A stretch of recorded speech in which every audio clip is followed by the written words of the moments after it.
Okay, but I thought we should read this Friedrich Nietzsche. I'm not gonna try and pronounce his name. Beyond Good and Evil. So this cover is actually made by Wenzel Hablick. Set it back here. I bought this at the Barnes and Noble for $13. And I just thought I'm not good at reading. So if I read on camera with I might be able to comprehend more. The back here says, Beyond Good and Evil confirmed Nietzsche's position as the towering European philosopher of his age. The work dramatically rejects traditional Western thought with its notion of truth and God, good and evil. Nietzsche says to demonstrate that the Christian word is steeped in a false piety and infected with a slave morality. With wit and energy, he turns from the critique to a philosopher that celebrates the present and demands that the individual impose their own will to power upon the world. I think that's what Michael Tanner has to say. That's what it says right there. So, let's get into it. This looks like just about the author. I'll read it. F it, I'll read it. So, Friedrich Nietzsche was born in Leipzig in 1844, the son of a Lutheran clergyman. He attended the famous Forta School, with a P and an F, then went to university at Bonn and then Leipzig, where he studied philosophy and read Schopenhauer. When he was only 24, he was appointed to the chair of classical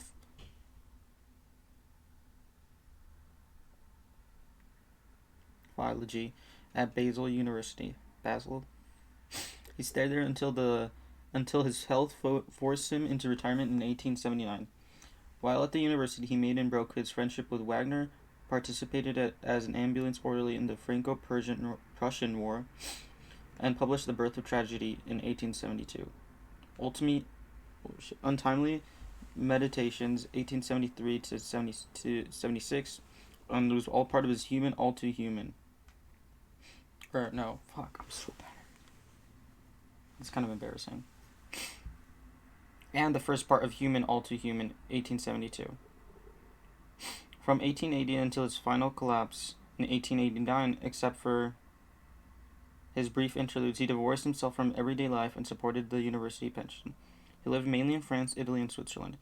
The Dawn appeared in 1881, followed by The Gay Science in the autumn of 1882.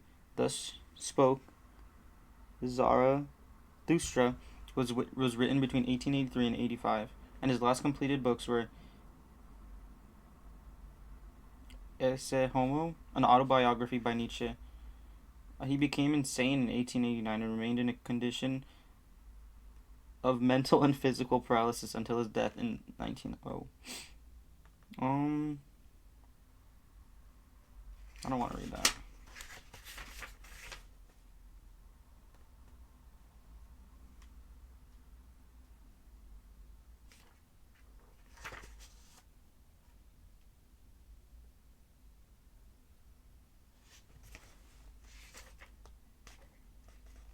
So here are the contents of the book. This is the introduction now. Beyond Good and Evil is one of the greatest books by a very great thinker, and like all such books, it is very difficult. All the more for not seeming to be. It was the first book that Nietzsche wrote after what he considered to be his masterpiece. Thus spoke Zarathustra. That had been for him a great creative effort, and he never wavered in his view that it contained all of his most important things he had to say. Perhaps it was nonetheless a suspicion that he had not been so entirely successful in it as he had hoped, that led him to claim that all the books he wrote subsequently, at least up until Twilight of the Idols in 1888, were commentaries on or expansions of it. When he sent the great historian Jacob Burckhardt a copy of Beyond Good and Evil, BGE, he wrote in the accompanying letter, "Please read the book, although it says the same as my Zarathustra, but differently, very differently." If he hadn't said so, one would hardly have guessed it. And though he did say so, I'm inclined to disagree. Nietzsche was always obsessed with there being a pattern to his life and works, and it is entirely characteristic of him that his last completed work, the wonderfully bizarre and so-called autobiography, Ecce Homo, I forgot for a second, should have been devoted to establishing what that pattern was, mainly through tracing the course of his literary productivity in the most tendentious way. But since he was also obsessed with teasing his readers, I rather feel that both in the letter to Burckhardt and in Ecce Homo, Nietzsche was poking fun, and am inclined to resist his claim about BGE. The most obvious difference between those books, Zarathustra and BGE, is that in the former we have a narrative through there's a lot of words. Tenuous one that Zarathustra communicates through parables, exemplary encounters with a wide variety of people and even animals, and those sermons addressed to a mankind, but often insisting on the necessity of man's being replaced by the Superman. In BGE, by contrast, Nietzsche is very much concerned with addressing his contemporaries in his favorite role of an untimely man, telling them things about themselves and he is sure they would rather not hear. There is not a single good-natured word in the entire book. He says in the chapter devoted to BGE and Ecce Homo, willfully forgetting considerable tracts of it, and that express as powerfully as anything he ever wrote his tormented love for mankind. He also stressed in Ecce Homo that while Zarathustra had been his great work of affirmation, after it had to do what he had often sworn that he wouldn't, namely so. Holy shit. This is really putting into perspective how much of a bad reader I am, especially out loud.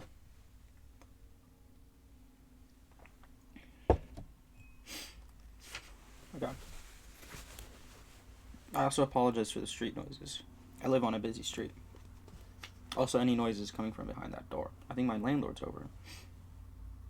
Or one of my roommates. Case in point, there's noises, and I apologize. Now, I also apologize for my terrible reading, but we shall continue. On January 1st of 1882, he had taken a set of New Year's resolutions and recorded them at the beginning of Part 4 of the Gay Science. I do not want to wage war against what is ugly. I do not want to accuse.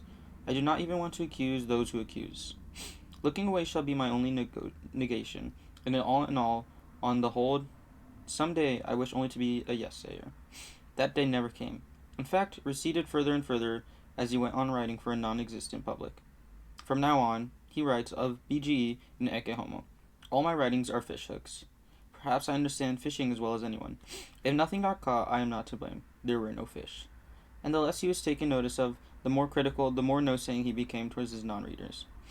The Subtle of Thus Spoken Zarathustra is a book for everyone and no one. It turned out to be, at least in his lifetime, for the latter only.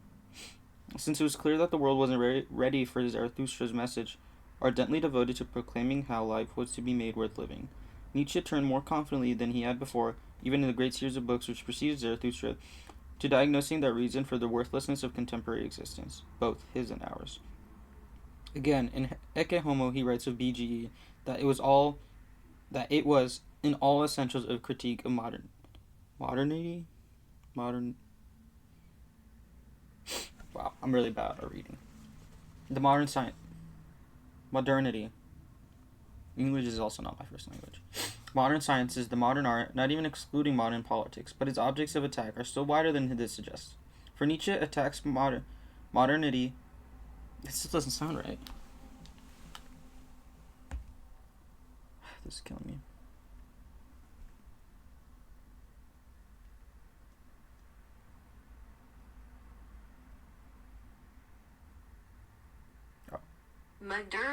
Modernity? No. That's not right. Modernity. For Nietzsche attacks modernity by analyzing. Okay, that's weird.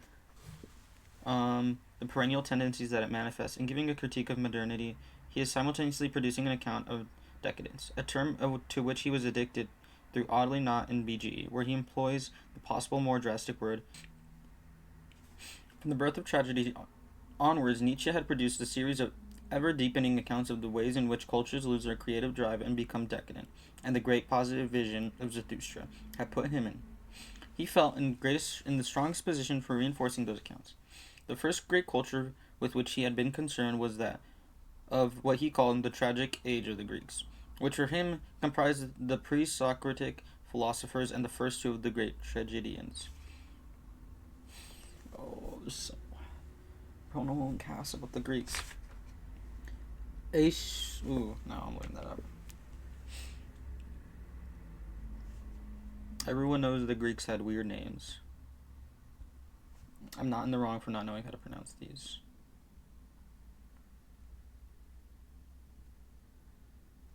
That's my words.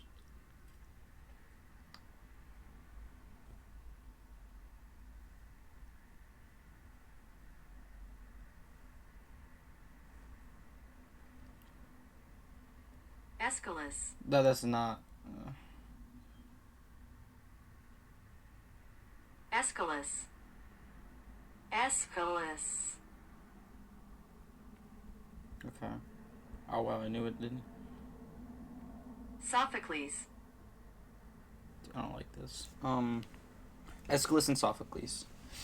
They had. No, sorry, where am I? They had the courage to recognize the fundamentally terrible nature of existence and yet to affirm it. And furthermore, not in moral terms, conveyed by such phrases as "we become better through suffering," an assorted similar claptrap, but purely as an aesthetic phenomenon. Such tragic heroism was short-lived thanks to the rival in the scene of Euripides and his philosophical counterpart Socrates.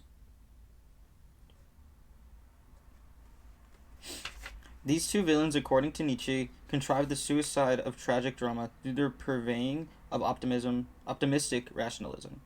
In teaching that virtue is knowledge and that we therefore err. The typo? It's not a real word, right? It says here ERR. That has to be a typo, right? Unless I'm just not. Oh no, that's real.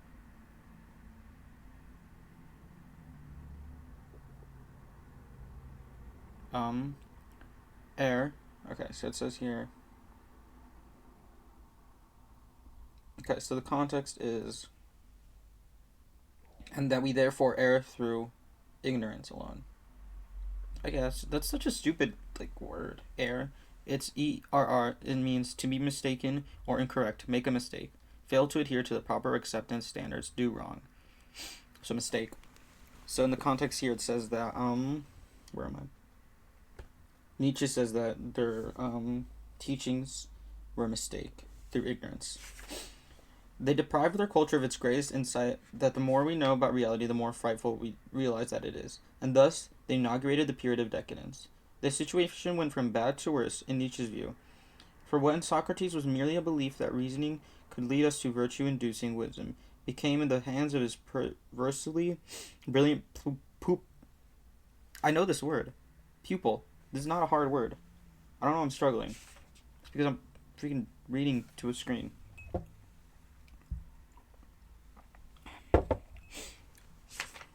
From the top.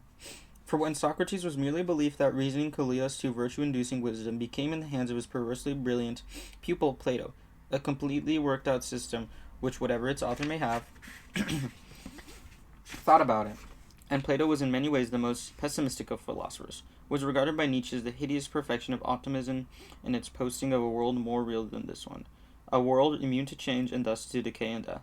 As usual, when he's tackling his arch nemesis, Nietzsche feels highly ambivalent towards Plato, appalled by his system, but reluctantly admiring of the elan and cunning with which he devised it. Furthermore, however, decadent Socrates and his philosophy progeny may have been. They represent the decadence of something magnificent and thus reflect, however distortedly, one of mankind's supreme moments. I'm going to take a little pause and eat because I'm hungry. I've eaten, I'm drinking coffee, and I'm ready. Okay. This is still page 10, by the way. We have not gone far. So, and there is about, this is the intro, and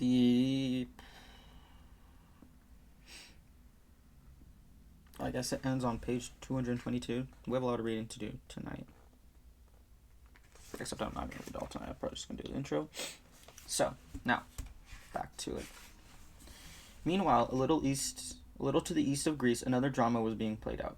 The relationship of the Jews to their God was not of a kind to induce in them a tragic vision of existence, but it was a kind that Nietzsche could admire and several passages in BG celebrate.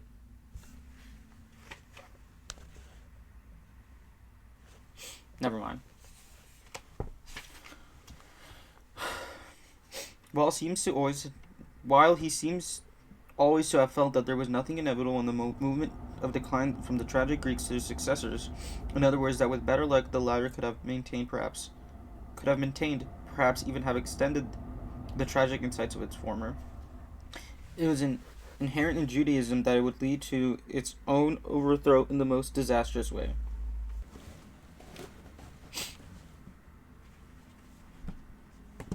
Constantly on the lookout for a Messiah, the Jews finally got one, and though they denied that he was the genuine article, he acquired enough of a following to conquer the civilized world and at any rate the western part of it. Yet, Christianity, in Nietzsche's analysis, a grotesque distortion of Christ's own vision, is inherently decadent. Platonism for the people, as he curtly puts it in a preface to BGE. We are now witnessing, as well as being participants in, the decadence of decadence. What the fuck does that even mean? Platonism proper had been glamorous. Now we are confronted with mere squalor on every front, and it is the unsavory task of the man who is spelling out the prelude to A Philosopher of the Future, the subtitle of BGE, to unmask Christianity, for which purpose, among others, he finds it essential to don and mask himself. Nietzsche's favorite activity, there can be no doubt about it, was celebration. But when he realized how little there was to celebrate in the world around him, and how much to be nauseated by, he brought a gusto to his demolitions that make them marvelously exhilarating. This may all seem to be rather distant from the experiences of reading BGE, at least with respect to the first two parts, on the prejudice of philosopher and the free spirit. But in fact, the prejudices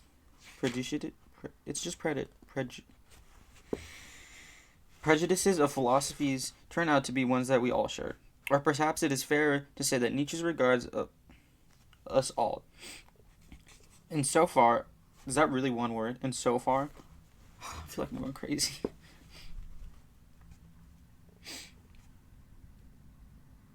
How is that one word? It's bullshit. I hate this. I don't want that on there.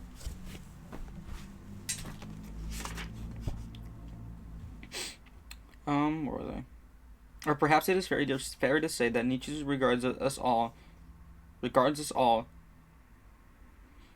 and so far as we subscribe to a system of values as being philosophers, Nietzsche immediately raises a series of questions concerning values that we hold so deeply that we are not aware of having them as values at all. What really is it in us that wants the truth? Yes. Thereby immediately establishing a distance between himself and other philosophers. He is, as so often, interested in asking a question prior to any it would normally occur to us to ask. As philosophers, that is, as lovers of wisdom, how could we want anything other than the truth? We could hardly go out consciously looking for untruth. As it stands, this first question seems provokingly silly. It is only when we realize that with it, Nietzsche is launching on a series of questions that we are made to feel genuinely uneasy. To want truth and begin searching for it, we need to have confidence in our capacity to find it. To recognize it when we encounter it, what gives us that confidence? It is Nietzsche's claim in Section 2 of The Faith in Antithetical Values. That is the fundamental faith of metaphysicians. We operate in the most natural way with a series of opposites of which truth falsity is the most obvious and fundamental. Indeed, it is hard to see how we could avoid working this way, and one might feel inclined to ask Nietzsche, before he succeeds in dazzling us with a series of increasingly alarming doubts, whether that be? Yes. Whether be no. Oh my god. It's bolded, so I can't read that. You need to see this. Get a load of this right here. Now, does that look like a B or an H? I can't tell. I really can't. Well, it's probably an H, right? Because whether be, that doesn't make sense. But whether he doesn't operate with this dichotomy too. And it very soon turns out that he does. The original query is, to a large extent, one of those effects which Nietzsche, the melodramatist, the melodramatist of the inner life is betrayed into making when he lapses from his role as the first tragic philosopher. Alright. I have allergies. I need to fix this like ASAP. I'm sorry. Here. I don't know what happened there. It actually cut out. And I forgot where we are. Hold on. Pause. Yes.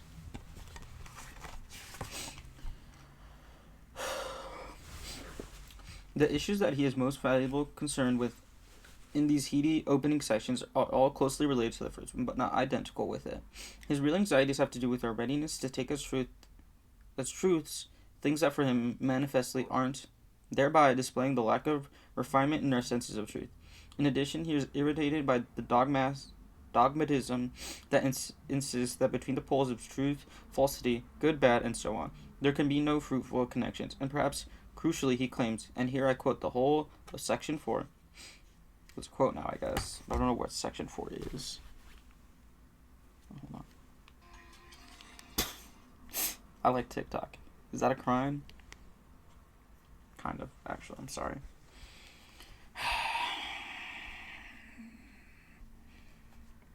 Mute. Now for the quote from section 4. The falseness of a judgment is to us not necessarily an objection to a judgment. It is here that our new language perhaps sounds strangest. The question is to what extent is life advancing, life preserving, species preserving, perhaps even species breeding. And our fundamental tendency is to assert that the falsest judgment to which synthetic judgments a priori belong. This font is stupid hard to read. For me, it's bolded. Like, look at this A. That's just a ball. That's just a ball of A. You cannot read that. Maybe I need to get, like, a better print. I don't know. Is the Penguin Classics a good printing company? No clue. Cannot tell you. Are the most indispensable to us. That without granting us true the fictions of logic, without measuring reality against the purely invented world of the unconditional and self-identical, without a continual falsification of the world by means of numbers, mankind could not live. That to renounce false judgments would be to renounce life, would be to deny life. To recognize untruth as a condition of life, that to be sure means to resist customary value sentiments in a dangerous fashion, and philosophy, which ventures to do so, places itself, by that act alone, beyond good and evil. This remarkable passage, beside being perplexing, may very well be true. To make it clearer, it is necessary to run the risk that besets all commentators on Nietzsche, that to seeming to be painfully prosaic. However, to offer my interpretation, Nietzsche is not claiming that we do, or should, embrace judgments that we know to be false. It is not even clear that such a suggestion makes sense. His point is rather that many of the judgments to which we subscribe most firmly may in fact be false, but that it is better than we should not discover that this, or may be better. We should, that is, be very careful about where our philosophies are leading us. Actually, he would have made his point more effectively if he had spoken of scientists rather than of philosophers.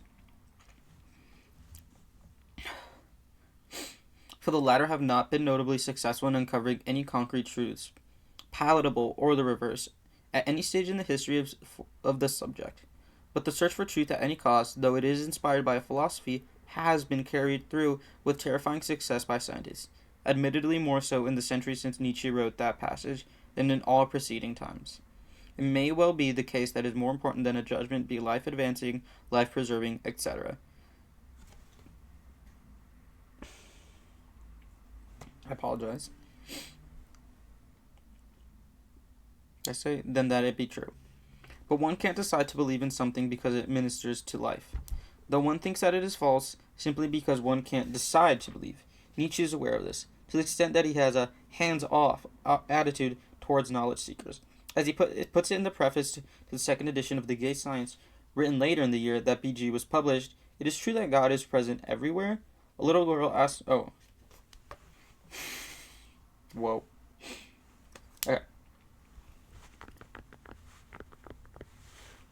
Okay, so this is what he writes in The Gay Science, which was written after BGE.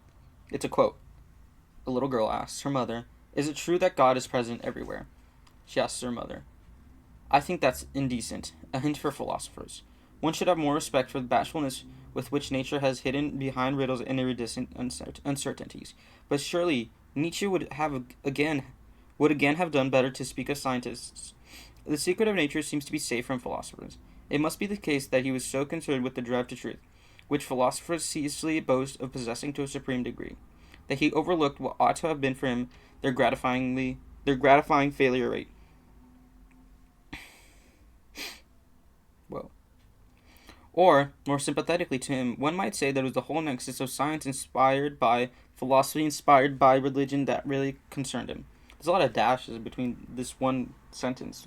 For as he had argued in the Gay Science and was to argue again at greater lengths in the Genealogy of Morals, it was the self-destructive urge of Christianity, intent on exploring to its furthest recesses the glory of God's world, that led to the discovery that explanations of natural phenomena could continue.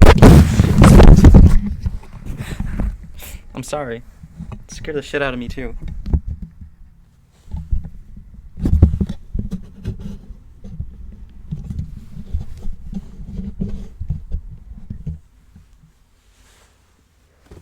Okay. Whoa. I feel like I sound different. What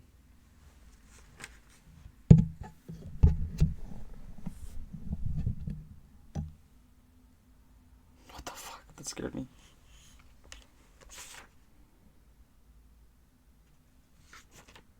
Okay. What the fuck? Okay.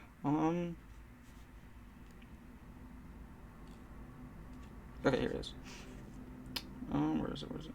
For as he had argued in the Gay Science and was to argue again at greater length in the Genealogy of Morals, it was the self-destructive urge of Christianity, intent on exploring to its furthest recesses the glory of God's world, that led to the discovery that explanations of natural phenomena could continue indefinitely without ever needing to call on divine assistance. But this makes it sound as if Nietzsche regretted the erosion of Christian beliefs and value by advancing science. Whereas if there was one widely held view about him that is true, it is that he was passionately anti-Christian. So if there's one good thing about Christianity, mustn't this be its inherent tendency to auto-destruct? This is where Nietzsche's passion for intellectual cleanliness asserts itself. For although we think of Christianity as primarily a religion, it is, like all systems of religious belief, based on a set of views about the way things are. In other words, a metaphysic. And as soon as he hears that word, Nietzsche pounces. He puts his case in section 6, which begins, "It has gradually become clear to me what every great philosopher has hitherto been, a confession on the part of its author and a kind of involuntary and unconscious memoir. Moreover, the moral or unmoral intentions in every philosophy have every time constituted the real germ of life of which the entire plant has grown. To explain how a philosopher's most remote metaphysical assertions have actually been arrived at, it always well and wise to ask oneself first, what morality does he aim at? I accordingly do not believe a drive to knowledge to be the father of philosophy, but that other drive has, here as elsewhere, only employed knowledge and false knowledge as a tool." So in the course of 4 pages, Nietzsche has performed a volte-face, having called into question the value of urge to knowledge. He now denies that it ever is the basic urge for. Okay. He now denies that it ever is the basic urge, for we always pursue knowledge, so-called, in the interest of supporting a moral order, which is dressed-up version of how we want things to be, or how we want them to be forced to be. It would be absurd to say that Nietzsche deplores this basic drive of ours. It is the will to power in action, and everything is will to power. What he finds intolerable is the lack of intellectual hygiene that is universal among philosophers. The way they pose as having discovered and attained their real opinions through the self-evolution of a cold, pure, divinely unperturbed dialectic. While what happens at bottom is that a prejudice, a notion, an inspiration, generally a desire of the heart, sifted and made abstract, is defended by them with reasons sought after the event. Section 5. He immediately goes on to instance Kant and Spinoza, who are certainly 2 flagrant examples of what he has just claimed. Actually, I have a Immanuel Kant book that I do want to read after this one. Let me go get it. If I can pause. If not, then I will be standing up, and I couldn't pause. So now I will be retrieving said book. Here we go.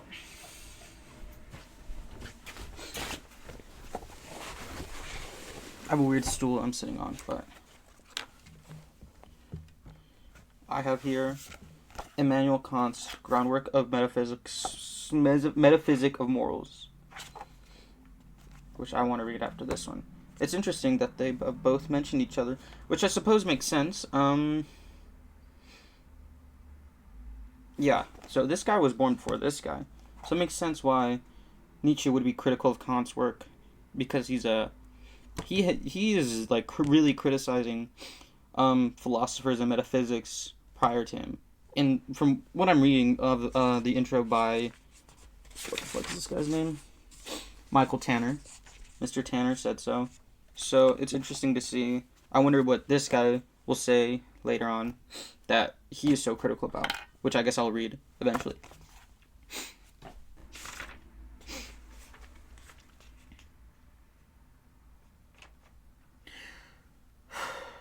The search for truth is a dubious end. I don't like that word. The word, I don't know. Reminds me of Goob from Meet the Robinsons. Goob. Dubious. No. The search for truth is a dubious enterprise. It seems, both because it isn't clear that it's a good idea for us to try to live with it, and because the very notion of finding truth is in itself suspect. But he has no sooner made these points that he arraigns philosophers for not really searching for truth, but for presenting as truth what they want to be the case. Sorry, there's an exclamation point. Not really searching for truth, but for merely presenting the truth what they want to be the case. Is he merely asking that they should be more honest with themselves and their public? Hardly, for he attacks them so far as their conclusions go, for inventing worlds that put this one to shame. And why is it that in itself wrong? If their inventions are magnificent when judged by, perhaps, aesthetic criteria, or by the enrichment of life that they, the invented worlds, have made possible. There is no simple answer to that question, for the best reasons. Many of Nietzsche's commentators have taken him to task for what they see as crucial vacillations. Yet, it is important for a person who feels these issues as deeply as he does not to be torn. Nietzsche's characteristic condition. He is far too honest to deny the enormous allure for what in the end seems to him harmful, so ruthless with himself, indeed, that he is constantly to fight off a kind of paralysis in the face of huge diversity of the phenomena. He writes in section 6, there is nothing whatever impersonal. That's his whole quote. Most philosophers would vehemently deny that, and claim that, on the contrary, they were at least aiming at the holy? That's like holy and... the fuck, dude? These keep on making up words for this shit. Holy. Holy. Entirely, okay. Whatever. Wholly impersonal. In this they are deluded, however, and Nietzsche provides them with an object lesson in bringing the whole of one's personality into one's work, where he does so blatantly that no one could be under any false impressions about it. Thus, we often find him praising lightheartedness, urging us to not to burrow, but to remain at the surface of things, practicing a kind of ideal frivolity. But no less often he exhorts us to stop at noticing in order to find out what is really the case, especially in the most treacherous area, the human heart. In urging both these ideals on us, he acknowledges something of the utmost importance about human beings that anyone acquainted with the greatest art recognizes: the juxtaposition of unblinking recognition of the frightfulness of life with a stubborn determination not to be subdued by it, which must often mean that even the greatest artists turn their backs on things they have seen, and insist on carrying on in spite of them, while those who achieve the supreme heights perform the furthest feat of converting that in spite of into because of. It is Nietzsche's ultimate task, through all his work, to justify that transition, to see that it is not a mere sleight of argument or act of self-betrayal. In the end, what he accuses philosophers of is cheapness and oversimplification. In section 9, he taunts the Stoics for perpetrating just such a noble trick. Noble. You want to live according to nature? Oh, you noble Stoics, that fraudulent words. Think of being such as nature is prodigal beyond measure, indifferent beyond measure, without aims or intentions, without mercy or justice, at once fruitful and barren and uncertain. Think of indifference itself as a power. How could you live according to such indifferences? To live is that not precisely wanting to be other than this nature? Is living not valuating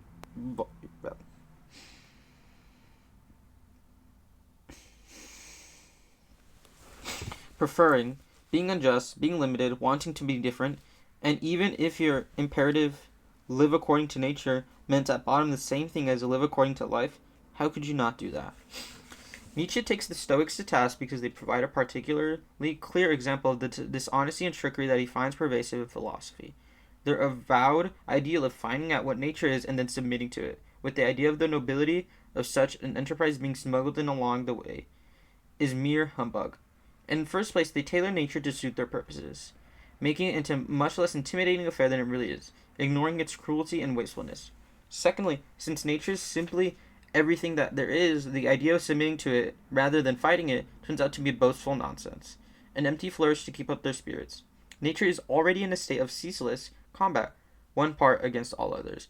This is an idea which Nietzsche first propounded in The Birth of Tragedy, and which he never abounded, though he often modified his formulations of it, in contrast to the resignation of the Stoics, to use a term with which he abused Schopenhauer in his attempt at a self-criticism. The introduction to the third edition of The Birth of Tragedy, written in 1886, shortly after BGE. Nietzsche posits living as choosing. Living as choosing. Okay. He says living as choosing. That is the force of is living not valuating, preferring, being unjust, etc. The answer to that question, an answer so obvious that Nietzsche doesn't deign D-E-I-G-N to give it, is of course yes. Anyone who knows the central teachings of Zarathustra, or at least of the holy shit. Sometimes I just gotta look at myself and realize what I'm doing. Fuck. I spilled water all over my laptop. Look at how much I have to read. I know this is not a large book, but I don't read, so it is a large book. Anyone who knows the central teachings of Zarathustra, or at least of the eponymous central figure in that work, may begin wondering at this point what is going on. Indeed, anyone who knows any of Nietzsche's writings may find his attack on the Stoics odd. For the Superman whose coming is proclaimed in Zarathustra, and the tragic Greeks whose courage is celebrated in The Birth of Tragedy, are characterized by, among other things, their unflinching captivity to say yes to whatever comes their way. And one of the other celebrated teachings of Zarathustra is the eternal recurrence of all things. It is indeed the test of supermanship that one should live without regret, converting every "thus it happened" into "thus I willed it." One could be forgiven surely for thinking that there wasn't a significant difference between that and the scornful descriptions Nietzsche gives of living according to nature, and the fact that BGE, allegedly a work that says the same thing as Zarathustra, contains not a single mention of the Superman, and only one of the eternal recurrence, might lead to one think that Nietzsche had changed his mind as usual without announcing the fact. Yet that one reference to the eternal recurrence is a very empathetic one. It occurs in section 56, where Nietzsche writes, "The ideal of the most exuberant, most living, and most world-affirming man, who has not only learned to get on and treat with all that was and is, but who wants to have it again as it was and is, to all eternity, insatiably calling out the da capo not only to himself but to whole piece and play, and not only to a play but fundamentally to him who needs precisely this play, and who makes it necessary. Granted that exuberance isn't in the Stoic repertoire, that the Stoics stress coping with rather than affirming the world. The critique of them in section 9 does not seem, if valid, to apply equally to the ideal that Nietzsche celebrates a mere 40 pages further into the book. The resolution of this problem lies in the fact that though Nietzsche is most famous for his sharp and pathetic dichotomies such as the one between Apollo and Dionysus, or between masters and slave moralities, he is actually, as he isn't hesitant to claim, at least as much a connoisseur of nuances in particular. He is actually, as he isn't hesitant to claim, at least as much a connoisseur of nuances. In particular, his broad distinction tend to draw attention away from his fine ones. For instance, and with especial relevance to the context, he is often concerned with attitudes that appear to resemble one another, even to be identical, between which he sees all the difference. And he is cunning enough to leave the hard work of sorting them out to his readers, while he elaborately explains the distinctions where confusion is unlikely. This is one of the crucial respects in which he wears a mask, something he advocates with great warmth in BG more than in any of his books. I need to remember to breathe.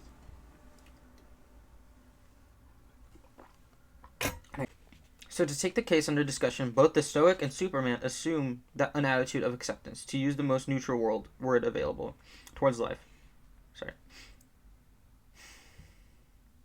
So to take the case under discussion, both the Stoic and Superman assume an attitude of acceptance, to use the most neutral word available, towards life.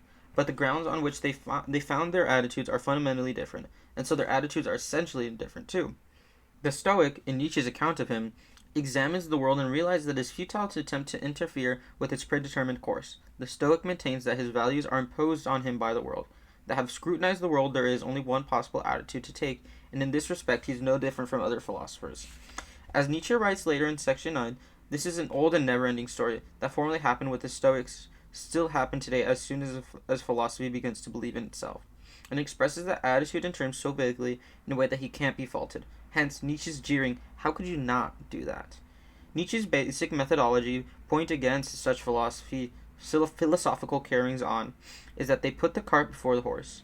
There is not, because there can't be, any value-free scrutinizing of the world followed by either the acceptance of a value scheme that the world forces on one, or the adoption of a set of values based on the decision taken after surveying the way things are. This is the central point of Nietzsche's much celebrated and equally much misunderstood doctrine of perspectivism. Nietzsche's claim that we create values has then, in fact, Nietzsche's claim that we create values has then, in the first place, a logical force. It is mistaken to think that values are forced upon us by the nature of things, in the sense that at least he would be dubbed by contemporary philosophers a subjectivist. It is also therefore an ontological it is also therefore an ontological claim. Values do not exist in the fabric of the world, are not out there to be discovered by us. Sometimes he is so keen to make this point and to stress all of our apprehensions of the world are value-laden, that he says there can be no facts, only interpretations. In other words, we should realize the extent to which our drives and desire color all our dealings with what we like to think of as reality existing entirely independently of us, which he can neutrally investigate. The truth of this very wide claim, or challenge even, doesn't concern me here. What is significant is Nietzsche's stance. Though it is perfectly correct to call Nietzsche subjectivist, this term does not convey the same meaning as it does when applied to those philosophers who maintain that there is a fact-value distinction and that it is entirely up to us to determine what our values should be, whatever the facts are. That kind of subjectivism, often called in an anglophone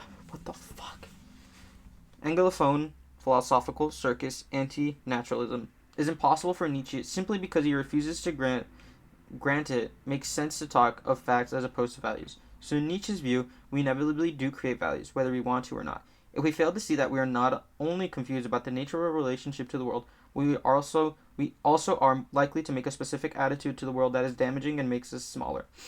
It is in this perception that Nietzsche becomes truly original, indeed epoch-making. There had been plenty of subjectivists before him, just as there have been plenty since, but they have nearly all been at pains to insist that locating the source of value is the valuer rather than the valued makes absolutely no difference to the actual values that they hold, or they have been plunged into gloom by the thought that nothing is really good or bad. So in some way, moral differences are not nearly as important as they seem to be. This is from Bertrand Russell what the fuck does it say? It's in parentheses. So it says, Bertrand Russell was an acute sufferer from this complaint. I didn't need that comment from you. What's his name again? Michael. Fuck you. my? Gotcha. I don't like this Michael guy's introduction at all. I mean, I like what he's saying, but I don't like Michael himself. I don't. This is like, there's no reason for his intro to be here. I've never read the book, but I would like to read the book. But Michael's in my way because I'm reading the whole book. Who is this Michael Tanner guy? I don't know, and I don't care. I don't care for what he's saying, although, admittedly, it is helping me with understanding a bit about Nietzsche. So I don't know. I don't know what this guy's deal is. Nietzsche is the first philosopher to exult in the fact, yes, there are facts, and there's... Nietzsche is the first philosopher to exult in the fact, yes, there are facts, and this is one of the most important since it is a fact about values, that value is not something that we discover, but something that we invent. I could have done without his comment there. I could have inferred that that was a fact, because it is a fact. Whatever. At the same time, he's acutely aware of the extent to which values are heavily dependent on one kind of fact, that the nature of those doing the valuing. And he is just as aware of the extent to which the individual valuers are liable to derive their values from the culture of which each of them is a member, and to think that because they feel values to be imposed on them, it is the world in general that is doing the imposing, and not the group of which they are members. Hence, Nietzsche's overriding concern in BGE, as in everything else he wrote, with the typology of cultures. His sense of the extreme difficulty of going against the grain of one's culture is the source of his deepest anguish, for he knew both the necessity of distancing himself from his own wretchedly dependent culture, and the risks that were inherent in effecting the separation. He knew, for instance, that if it didn't practice hyperbole, his voice would be unlikely to be heard at all, and that if he did, he would be likely to be shrugged off as mere ranter. I want to check my phone so bad.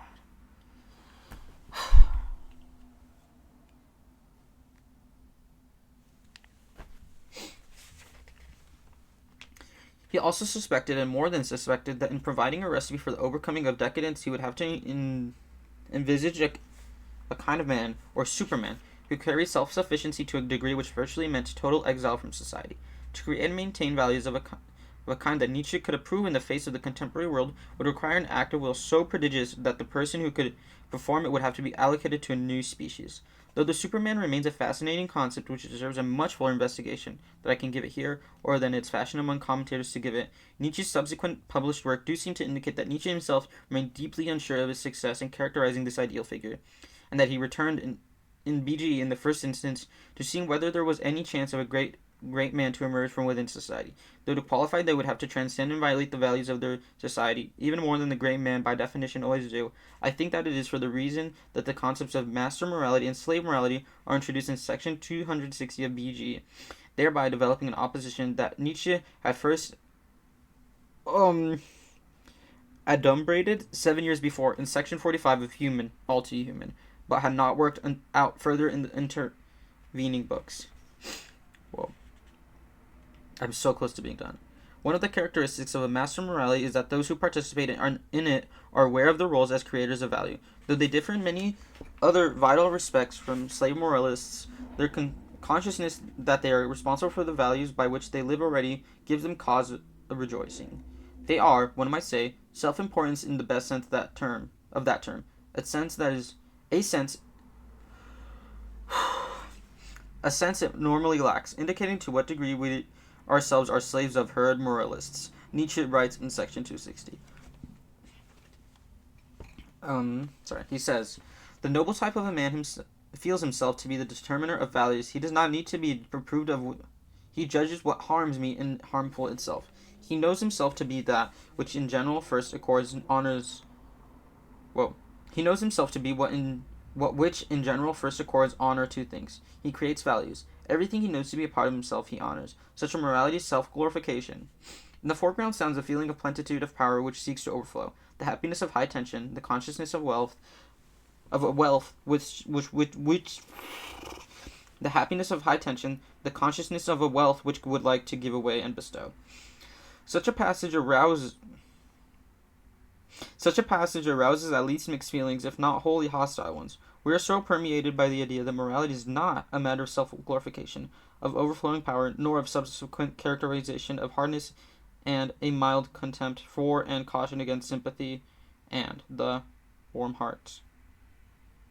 We are so wedded to seeing the mark of moral precisely in pity or in acting for others in a fucking hell. Disinterestment. I feel like I know this word, but I'm just reading it wrong. So many accents. Is this French? It is French. C'est quoi le désintéressement? Okay. Désintéressement. Désintéressement. Désintéressement? Désintéressement. Why is this? Oh, selfishness. Why couldn't he just write that? I want you to see this, by the way. Right there. It's like selfishness. That's what it translated to. So that's what I will say if I ever see that word again, because I don't want to remember how to say that. That we find it hard to take such concepts seriously at all. Moreover, the way in which they have been misused by ideological thugs makes it still more difficult. But if one considers them in their context, that is, if one reads BG carefully and repeatedly, and doesn't regard it as work that combines brilliant aphorisms with a repulsive general view of things, it becomes clear that Nietzsche is attempting to formulate the conditions under which we may hope to recover a conception of greatness. Above all, that kind of greatness which we associate with creativity, at least before the term was so debased by pop psychologists and educational theorists. According to Nietzsche, our attitude towards greatness is, in general, in a state of hopeless confusion. We tend to be grateful for its manifestation while often being appalled at the behavior of the people who are responsible for them. We indulge in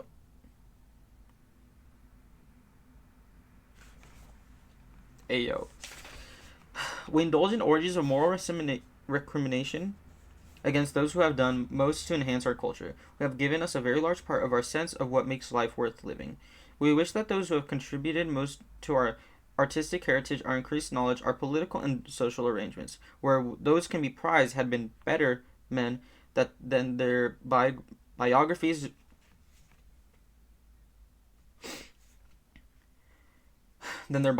More often than not, show them to have been. The thought that if a great man had been different from what he was, he wouldn't have done what he did is rapidly dismissed as special pleading. At the same time, we tend to take pleasure in the notion that great men are in various ways human, all too human, just like his book. It is part of our fear and anxiety in the face of greatness. One might say we take revenge on the greatness of men's works by studying their lives, prying into them with an intensity of scrutiny from which no one would emerge unscathed. We're so close. We are so close, okay? I'm going to pause it so this video doesn't get too long. This is a 39-minute video. Okay, almost done. Those last sentences are a crude summary of some of what Nietzsche has to say about how slave moralists regard master moralists. I don't know. These people used to be weird, dude. They talk about as boys and men, and slaves and masters. What about the girls? What about the they-thems? What about the in-betweens? I'm not gonna get woke on this. Not too woke. But, hey, that's just me. I'm just saying. He's preoccupied with the way in which those who are used to obeying regard those who are used to commanding. What the fuck is this? What is he saying? Which he believes can be equated with the relationships between those who regard values as imposed, external and universal in their application, and those who regard values as coming from within, created by those who are powerful enough for the task, who delight in their senses being different from others. In an especially acute passage in section 199, he writes, "The strange narrowness of human evolution, its hesitation, its delays, its frequent retrogressions and rotations are due to the fact that the herd instinct of obedience has been inherited best and at the expense of the art of commanding." This feels like back in the day when they said what is it? The happy slave, right? Is that what it's called? When they said they were saying how the only way a black person could be happy would be serving someone or some shit, right? This is what that's giving.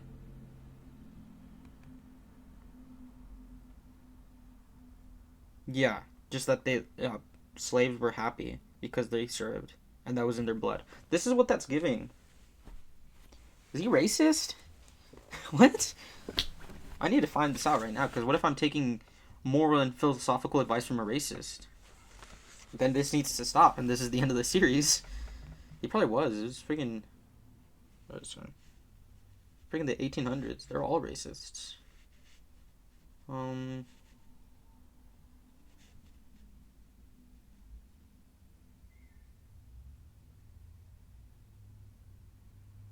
on, I'm going on r/askphilosophy.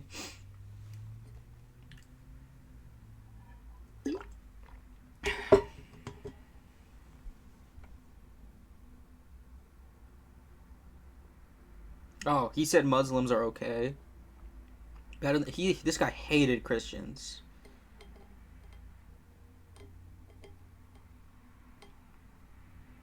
OP Nash Gold 85 said original Nazis seen Muslims as a major ally. Hatred for Muslims is the totally new thing because of the war on terror and resulting refugees feedback.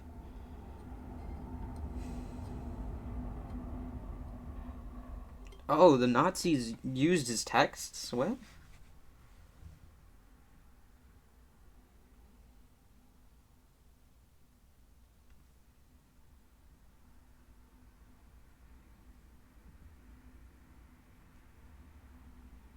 Something about his sister, like, helped the Nazis by, like, editing his texts. It seems he was solid and not entirely as controversial as one could be in the 1800s. Let's see, there is a timeline of him. He was born in 1844. I believe he died in 1900. Yes. So, it seems that, like, he just hated Christians so much. And, he was fine with just about everyone else. The Reddit said that he liked Muslims. So, no, the Reddit said that Nazis, like, I'm getting off track. It seems like this guy wasn't entirely racist, but just talk about slave and masters a lot. Could just be from a philosophical standpoint or a nature standpoint. But he seems to think that it's ingrained in each other, in the person, in its nature. So, not sure. I'm not sure how I feel about this so far. But this is, let's not forget, this is Michael Tanner's writing. This is his introduction to BGE. So at this point, who knows? Maybe this Michael Tanner guy is like a disgraced writer. I don't know why they would still be publishing him, but he could be disgraced. Not sure. We'll never know. Well, we could know. If I looked it up.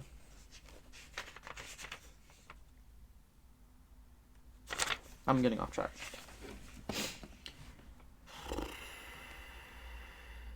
Let's go start from the So he says, the strange narrowness of human evolution, its hesitation, its delays, its frequent retrogressions and rotations are due to the fact that the herd instinct of obedience has been inherited best and at the expense of the art of commanding. If we think of this instinct taken to its ultimate extravagance, there would be no commanders or independent men at all. Or, if they existed, they would suffer from a bad conscience, and in order to be able to command would have to practice a deceit upon themselves. The deceit, that is that they too were only obeying. The state of things actually exists in Europe today. I call it the moral hypocrisy of the commanders. They know no way to defending themselves against their bad conscience other than to pose as executors of more ancient or higher commanders. Commands of ancestors and of the constitution, of justice, of the law, or even of God.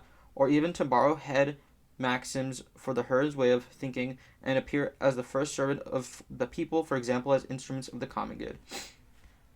So I think, I don't know, I'm giving my 2 cents here, but what I'm understanding is that people who are commanders, masters of, what is it called? Master moralists are like also slaves in the way that they slave to command. They're slaves to command compared to slaves who are slaves to obey. So technically they're both slaves. That's what I'm understanding. I don't know. You don't need to hear what I think. I'm reading a book for you. Damn, I already ripped it. Nietzsche doesn't need to present any arguments in favor of their observations. They are manifestly true and constitute devastating reductio ad absurdum of contemporary morality. Moreover, they help us to understand why Nietzsche regards even the great men of the 19th century with suspicion, with the single exception of Napoleon and Goethe. I remembered. I knew how to say this at one point. I'm going to look it up and I'm going to remember.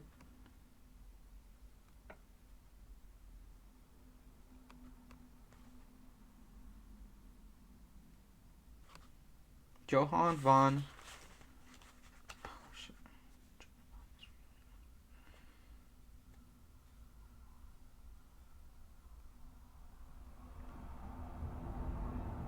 Guthrie.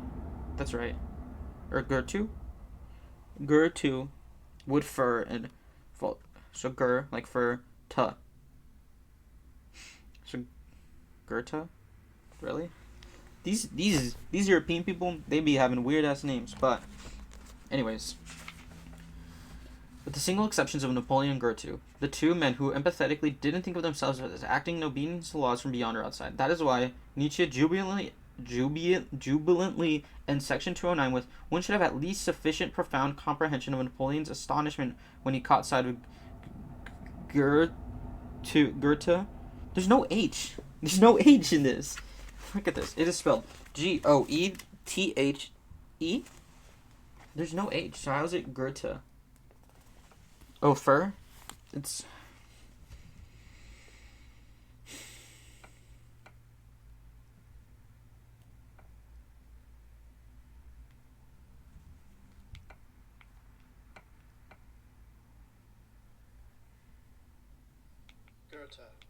Goethe. No, it doesn't make sense.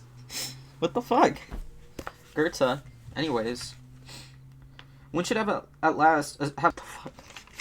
Excellent pause. One should at last have a sufficient profound comprehension of Napoleon's astonishment when he caught sight of Goethe. It portrays that what had for centuries been thought what was meant by the German spirit, voilà un homme, which is to say, but that is a man, and had expected only a German. And I had expected only a German. What? Typically, in making his point, Nietzsche distractingly localizes it by jibbing at the Germans, a recurrent tendency in his latter writings. One needn't be concerned about this. He took his fellow countrymen as highly advanced examples of slave morality. Yeah. So he was critical of the Germans. What I read from the Reddit is that it said that he was critical of Germans as well. So from this, I can confirm. Well, Michael Tanner, we all know. One needn't be concerned about this. He took his fellow countrymen as highly advanced examples of slave morality, partly because of their delight in obeying the commands of the Reich. Their delight that there was a Reich to obey, and partly because he saw Kantian morality as a quintessentially German phenomenon. That morality which insisted that one acts morally only if one acts according to the dictates of the categorical imperative, a law founded in reason alone and equally applicable to all rational beings. It must be granted that between them, Bismarck's Reich and Kant's ethics were seen by Nietzsche as providing a very handy mnemonic. Adherence to both of them results in the total legalization of life. So to speak, the situation in which most people feel happiest so long as obedience to the laws carries with it promise of happiness. In such a context, art is seen as relief from the serious things in life, and artistic greatness is consequently diminished and safe. The great artist is reduced to the level of great sportsman. For Nietzsche, however, art was the epitome of seriousness, an artistic greatness of a kind where the greatest risks are run. Though in his later writings he often seems to slight the supreme importance that he had allotted to art in the birth of tragedy, the instance with which he returns to it, especially his, it's broken into two parts. All right, sometimes you just don't know what you're gonna read in these books. I'm sorry. And especially his inability to forgive Richard Wagner either for betraying his genius or for being a fake genius in the first place. Nietzsche can never quite make up his mind which. Showed that it remained for him what it had always been, the peak of human activity. Above all, the realm in which man can celebrate existence most completely. And celebration, comprehensive in its spirit but not indiscriminate in what it celebrates, is a leading indication of master morality. Another reason why Goethe takes an increasingly central place in Nietzsche's later writings. Goethe, the joyous pagan, the contemptuous anti-Christian, the equally tireless investigator of nature and composer of magnificent lyrical poetry. So this guy, I think he just liked him because he was anti-Christian, but what do I know? I'm not a philosopher. There seems to be a vast gap in Nietzsche's argument, as I've been selectively expounding it.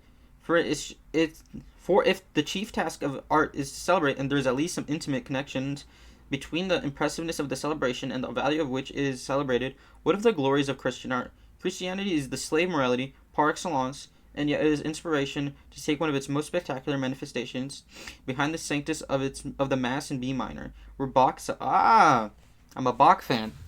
I'll throw some on at the end, just for you.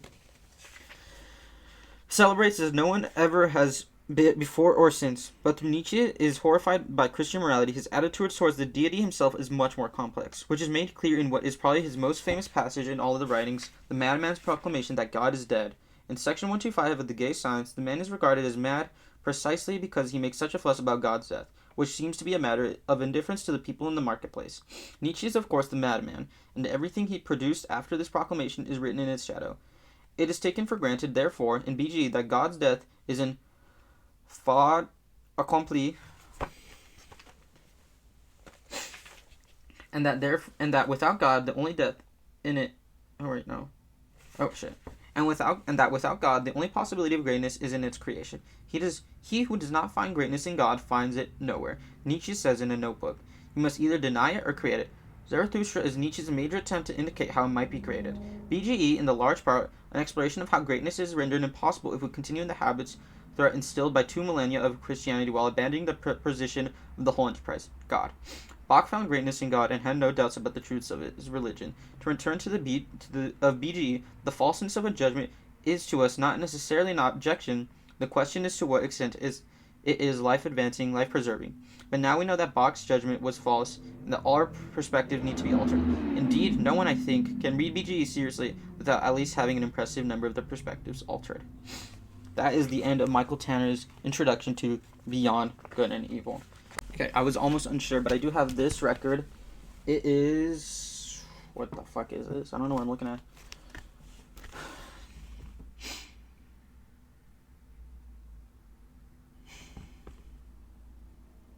This is the Symphonia in F minor. I wonder when this was printed. Let's listen to it. He talked about it. Might as well just listen. Alright, I'm gonna go throw it on. Now, I must say, I know nothing about what Michael Tanner is saying in this, referring to Bach. I don't know if their lives ever intertwined, but the only reason I know about Bach is because I used to play Bach pieces. I used to be in a symphony. I enjoy his music. I enjoy his stuff. I think he's a good composer. And is that a crime to say? I don't think so. And maybe it is a crime to say, because maybe that's what he's referencing here. I wouldn't know. So with that, I will be ending this episode. Let me know if you want to see more of these, or if I should read the Kant book at the same time. I do have also 2 other books that I wanted to read. I want to read all my books on here. So I do have the Groundwork of Metaphysics of Morals by Immanuel Kant, released prior to this one, because he died fucking 1804.